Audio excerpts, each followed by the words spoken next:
नमस्ते। इस वीडियो में हम आपको नवगति बिलिंग ऐप का प्रयोग कैसे करते हैं ये समझाएंगे। सबसे पहले आप इस आइकन पर क्लिक करें। कंट्रोलर कनेक्टेड लिखकर आ रहा है, इसका मतलब ये पॉस मशीन हमारे डिवाइस से सक्सेसफुली कनेक्ट हो चुकी है। सेल पे चलते हैं। आपको इस ऑप्शन में सारे डिस्पेंसर के पॉइंट्स दिख जाएंगे। आप जिस भी डिस्पेंसर के पॉइंट की पेमेंट करना चाहते हैं वो क्लिक करें। यहाँ पे 4 टैब आ रही हैं। ये ट्रांजैक्शन का स्टेटस के अकॉर्डिंग फ़िल्टर करते हैं। पेंडिंग में वो ट्रांजैक्शन आती हैं जिन व्हीकल की फ्यूलिंग हो चुकी है पर अभी पेमेंट नहीं हुई है। फेल्ड में वो जो ट्रांजैक्शन बैंक की तरफ से फेल हो गई है। पेड जो ट्रांजैक्शन सक्सेसफुली पेड हो चुकी है। ऑल में सारे टाइप की ट्रांजैक्शन आपको दिख जाएंगी। पेंडिंग में हम आपको ये दिखाते हैं कि किसी भी व्हीकल की फ्यूलिंग की पेमेंट करते कैसे हैं। यहाँ पे जिस व्हीकल की फ्यूलिंग हुई है आप उसका नंबर डालेंगे। मैं एक उदाहरण के लिए एक नंबर डाल रहा हूँ अभी बस।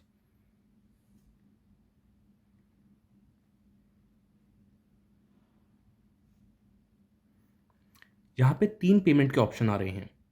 कैश आप तब यूज़ करेंगे जब कस्टमर ने कैश में पे करा है और आपको रसीद निकालनी है। हम आपको अभी कार्ड की पेमेंट करके दिखाएंगे।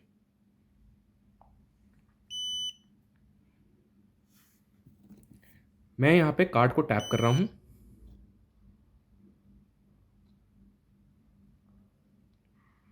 ट्रांजैक्शन सक्सेसफुली हो चुकी है। हम बैंक की रसीद निकालेंगे।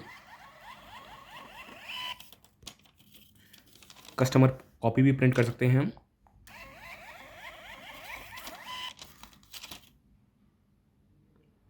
इसे आप स्किप कर सकते हैं। पेमेंट सक्सेसफुल हो चुकी है। ये MGL की रसीद आई है। अब हम आपको ये समझाएंगे कि नवगति बिलिंग ऐप में मैनुअल पेमेंट कैसे करते हैं। मैनुअल से हमारा ये मतलब है जब ये पॉस मशीन हमारे डिवाइस से कनेक्टेड नहीं होगी, तब यहाँ पे आपको कंट्रोलर डिसकनेक्टेड लिख कर आ जाएगा। हम सेल पे चलते हैं। यहाँ पे एक ऑप्शन आ रहा है एंटर अमाउंट। ये तभी आएगा जब कंट्रोलर डिसकनेक्टेड होगा।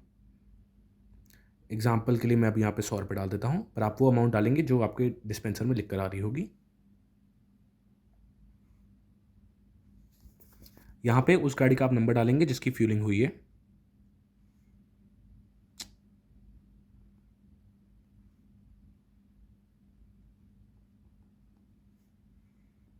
यहाँ पे आप वो पेमेंट ऑप्शन सेलेक्ट करेंगे जो भी आप चाहें। अब हम आपको ये समझाएंगे कि पेमेंट मोड चेंज कैसे करते हैं। यानी कि आपने पहले कार्ड पे सेलेक्ट कर लिया, फिर कस्टमर ने बोला कि उसे कैश से पेमेंट करनी है या UPI से करनी है। तो सेल पे चलते हैं। मान लीजिए ये ट्रांजैक्शन पेंडिंग है, मान लीजिए आप इसकी पेमेंट कर रहे हैं। मैं एक उदाहरण के लिए एक नंबर डाल रहा हूँ अभी।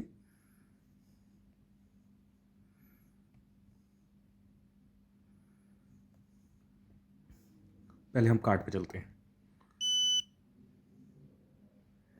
फिर आप यहाँ से पेमेंट मोड चेंज करना चाहते हैं तो बैक जाएंगे, हम इसे डिसमिस करेंगे। तो पेमेंट फेल्ड हो गई क्योंकि आपने बैक करा, तो हम ट्राई अगेन करेंगे। फिर हम चलते हैं कैश पे। तो ये वार्निंग इसलिए है कि आप एग्री कर रहे हैं कि आप पिछली ट्रांजैक्शन जो आपने कार्ड सेलेक्ट करके शुरू करी थी, आप उसका स्टेटस चेक नहीं कर सकते क्योंकि वो ओवरराइड हो जाएगी। तो हम इसको एक्सेप्ट करेंगे और रिसिप्ट प्रिंट हो गई। ट्रांजैक्शन आपकी सक्सेसफुल हो गई। अब हम आपको ये समझाएंगे कि बैच को सेटल कैसे करते हैं। आप अगर इस मेन्यू ऑप्शंस पर क्लिक करेंगे तो आपके पास नीचे 2 ऑप्शन आ रहे हैं, सेटल बैच और reprint last batch. Settle batch batch को सेटल करेगा और रीप्रिंट लास्ट बैच जो बैच आपने पिछली बार सेटल करा था उसको दोबारा प्रिंट करेगा। सेटल बैच पे क्लिक करते हैं। अब आपको दिए गए यूज़र नेम और पासवर्ड को आप यहाँ डालेंगे।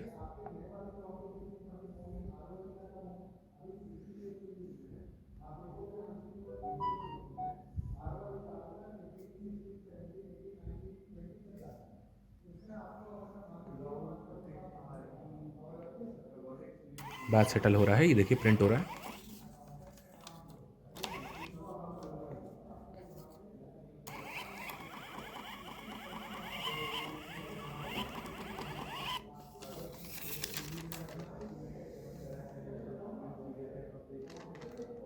बैच सेटल हो गया है।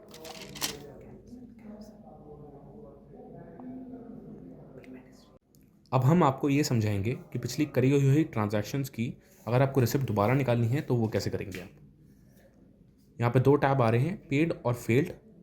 आप उसी के रिसिप्ट दोबारा निकाल सकते हैं जो ऑलरेडी पेड हो। आपको सबसे पहले तो डिस्पेंसर का पॉइंट सेलेक्ट करना होगा, किस डिस्पेंसर की ट्रांजैक्शन की रिसिप्ट आप दोबारा निकालना चाहते हैं। मान लीजिए मैं इस ट्रांजैक्शन की रिसिप्ट दोबारा निकालना चाहता हूँ। मैं यहाँ प्रिंट रिसिप्ट पे क्लिक करूँगा, रिसिप्ट निकल कर आ जाएगी। इस पर लिखा भी हुआ है डुप्लीकेट।